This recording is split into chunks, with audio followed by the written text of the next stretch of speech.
Hey guys, I wasn't originally planning to post a video today, but I couldn't not cover what happened on Friday on my channel. So we're going to keep it quite short today, I think, unless I ramble on like I normally do. And we're going to talk about, of course, Palantir being added to the S&P 500 index and what that means for the future. So after what feels like a lifetime, we heard on Friday that Palantir were one of 3 companies chosen to be added to the S&P 500 index this quarter. The S&P 500 index gets rebalanced, meaning companies get removed and new companies get added every single quarter. But, you know, Palantir have been eligible for what feels like a lifetime. You know, it's not been a lifetime at all. It's actually been only since November 23, I think, 2023. So it's not even been that long. But the quarters keep rolling around and we keep speaking about this big potential catalyst, Palantir being added to the index. And it's never really been their time. You know, they've never been the chosen one to be added to the index for whatever reason. You know, we've speculated on this. Maybe the institutional ownership wasn't high enough. Maybe other companies had a bigger name. Maybe other companies had higher revenue growth, all these things. But it doesn't matter anymore because now they have been added, or should I say it has now been announced that they will be added. And although I wasn't really expecting it to happen on Friday, honestly, because like I said, there's been many times that have come before where we thought that they could be added and then they weren't. So I wasn't really getting my hopes up. I didn't really expect them to be added, although it was a definite nice surprise. It was also very, very nice to end the week on a bit of a high because so far in September, the markets have been red. They've been gloom and doom. And you know, that is expected. September typically is quite a difficult time for the market, and it may be still. You know, I'm not saying that Palantir will shoot up now because of this, and we'll get to that in just a minute. But it was a nice way to end the week after a little bit of a hard start to September. So like I said, Palantir was one of 3 companies that we heard would be added to the S&P 500. Now, in order to get those 3 spaces within the index, 3 companies have to be removed. And these are companies that no longer meet the requirements. So Palantir will actually be replacing American Airlines. I've got this written in front of me in case I mix it up. Dell, as in the big company Dell that we all know about, will be replacing Eich, and Eich, who I've not actually heard about before, but I believe they're like a financial insurance company. I could be wrong on that. Oh yeah, it says financials. They're in the financial sector anyway. They will be replacing Biorad Laboratories, which is a healthcare company. Now, as far as the actual inclusion goes, like I said, it's only been announced on Friday which companies will be added. And now we have to wait until the 23rd of September for the companies to actually be added to the index. So 23rd, you can mark in your calendars as the day that actually Palantir will be within the index. Now, this is a big, big deal. It's a massive thing for any company and a big milestone to actually reach. Of course, the S&P 500 is the 500 or so largest US companies, but these are actually some of the largest companies in the entire world. And arguably, the S&P 500 index is probably the most recognized, most well-known index in the entire world. So to actually get a spot at that table is a pretty big stamp of recognition. And now that we've hit this milestone that, like I said, I've been speaking and other people have been speaking about for a very, very long time, it's had me thinking about the timeline that I've actually been a Palantir investor and what's been going on during that timeline. Now, I actually added my first Palantir shares back in November 2021, which was quite a long time ago. And at that time, I think Palantir was about $21 per share and sat at a market cap of about $40 billion. At that time, I sort of added some for whatever reason back then, and then I left it alone. I didn't really know an awful lot about the company, and I definitely couldn't say at that period of time that I was as convicted and as bullish as I am now. Roll forward to March 2023. This is when I started accumulating and I started getting way more serious in my research into Palantir, and actually I started building that level of understanding and that level of conviction. Now, I started adding those shares at about the $7 to $8 per share range, I think it was, and the market cap at that time was something crazy compared to now, at about $16 billion. And right now, I think it's sitting at about $70 billion. So you can see over quite a short period of time, you know, given the stock price increase that we've been seeing, it's no surprise. The market cap has actually been increasing quite dramatically. But actually, a $70 billion market cap is still quite small when you're talking about Palantir as an AI player alongside some of the really, really large cap companies. And when I first started adding Palantir, whether you want to take that point as November 21 when I wasn't that serious, or March 2023 when I was a lot more serious, the company itself and the how people think about the company has come a very, very, very long way. It used to be that Dr. Alex Karp was, and he still is, considered very, very eccentric. It was considered, and I think this has definitely changed, that Palantir as a company is just a consultancy firm, which we can look back and laugh about now. They're a very black box, very private, very secretive company that can't be trusted. They do some government work and we don't really know an awful lot about their deals. It's all very, you know, stay away. That was kind of what people thought about it. You know, it was very much that Palantir was an outsider. No one really knew what was going on. They were just looking at Palantir and thinking, too many secrets, too much unknown, they're a spy company, all of these words and these names that Palantir got branded as.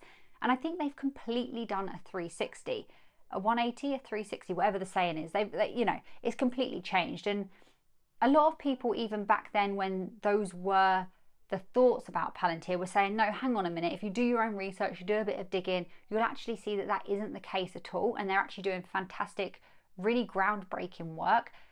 But even so, even now, I think a lot of people, a lot of mainstream analysts and whatnot, also are now shouting from the rooftops about what Palantir is up to and how great their work and their solutions actually are. So I remain as a very proud Palantir investor. I'm absolutely loving tracking this company and I'm going to continue to do so. And it's really fantastic to actually see all these big milestones actually being ticked off, whether that's Palantir hitting gap profitability, whether that's the NHS contract, whether that's the S&P 500 inclusion, Titan contracts, like whatever it is, they just keep ticking them off. And it's fantastic to see that they're building this momentum, and you know, people are speaking about how great they are, but they're backing it up with a lot of evidence. And as an investor, like, I love to see that. So now that we've spoken about what's actually happened and whatnot, let's speak about what actually this could mean for the stock price, because I think that's what a lot of people that watch these videos actually care about. Although I want to say nothing's guaranteed, and also as a long-term investor, you should care about the company, what the company's doing, and the stock price will do its own thing a lot of the time. Like, it will. You won't really be able to predict what the stock price is going to do. What you're doing is you're buying a bit of a business that you think is going to be more valuable in the future. But we can talk about what typically happens. You know, it's not guaranteed, but what typically happens when a company is included in an index like the S&P 500. So I guess the typical stock price reaction can actually be broken down into various stages. The first stage being the announcement effect, if you will. So once the announcement is made, you tend to see the prices shoot up immediately. And that is exactly what we saw post-market on Friday. So the announcement actually came after the markets closed, but if you look at the post-market prices, they shot right up by like 7.6% or something like that. I'll put it on the screen now. Can't remember the exact figures, but there was definitely a sudden, immediate stock price increase. And of course, it will be interesting to see what happens when the markets open tomorrow and during the rest of next week. But typically what we see is investors get very excited and they sort of begin to expect and anticipate that demand for shares will begin to rise. This means supply versus demand, of course, how the market is ran, that the immediate stock price will go up. And then during the period between the announcement and just before the inclusion actually happens, we go into this stage which you can think about as pre-inclusion buy-in. So this just means that there is an increase in buy-in pressure. So index funds and ETFs now need to buy up Palantir shares because they are tracking an index in which Palantir is included within. So you tend to see that they start buying up shares, and this of course then drives the stock price even higher. We then hit the inclusion day, which, like I said, is the 23rd of September. So the actual rebalancing will happen prior to the market opening on the 23rd. The 23rd is when the markets will open and Palantir will be within the S&P 500 along with Dell and the other company that I mentioned. Was it Eich? I think it was Eich. But the inclusion day, that's typically marking a moment where the stock price has actually spiked. It's reached its highest point during this sort of period of time. And again, please note, this is not guaranteed. This is just typical. This is just to give you an idea of what could happen. You know, it could be completely different and we see the complete opposite thing happen. All you need to know is that stock prices tend to be very, very volatile around the times of inclusion, and just be aware of that. But typically the share price tends to peak on inclusion day, and this is just because the final quick purchases are being made from index funds. Then we hit the potential post-inclusion pullback, and this pullback could just be a short period of decline as the demand actually slows. And also we have to think about the impact of short sellers trying to capitalize on this whole event as well. And then we move in to the long-term impacts, and again, no one really knows what's going to happen, but typically speaking, you know, the shares will begin to stabilize. The share price will begin to stabilize. At this point, we would just expect that the future stock price movements, and I say this with a grin on my face because we know that it doesn't happen like this, but we would expect typically that once the share price, the stock price sort of stabilizes after the inclusion, that any further price changes will be dependent on the company's fundamentals. Now, that seems crazy because we see all the time that stocks move for unknown reasons that don't seem to be linked to their fundamentals at all, but you understand what I mean. At some point, this whole event will be in the past and the price will just sort of stabilize again. So the inclusion means a few really important things that I've spoken about before, but let's just run through them quickly. So number one, this is increased visibility. Having a company within an index like an S&P 500 means that many potential investors will now see this company as a potential investment option. And not just retail investors like myself and yourself, also institutional ownership will go up. Institutional ownership will come flowing in. Two reasons, I guess, for this one. Number one, if you are tracking the S&P 500, you will be required to buy Palantir shares because it is now within the index. And number two, some companies, actually big companies that own a lot of shares of stock, have sort of an insider requirement that they only go near companies that are maybe within an index like the S&P 500. So now they also have opened themselves up to actually buying up shares. And we all know that the stock price runs on supply versus demand. If the demand is really strong, the supply is lower, therefore the stock price goes up. So you get a wider investor base, but you also get increased liquidity. And we can't forget that this is just a really big stamp of recognition for Palantir. So I'm really excited. This is the next era for Palantir.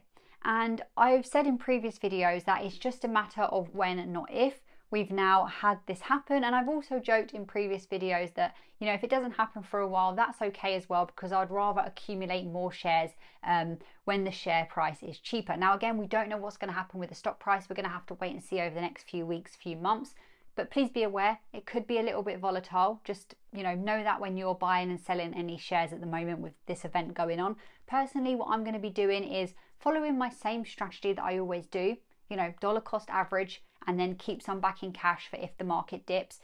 But I'll probably be a little bit more hesitant, maybe a little bit more skeptical, and just watch what's happening just in case there are really big swings in either direction. So if you've made it this far in the video, please leave a comment below and actually let me know which milestone that Palantir has already reached was your favorite. Was it the NHS contract? Was it this inclusion? Was it a particular partnership that they've got? Like, which moment has been most exciting for you as a Palantir investor? Like I said, thank you for watching this video. I appreciate your time. Have a great rest of your day wherever you are, and I'll see you in the next video.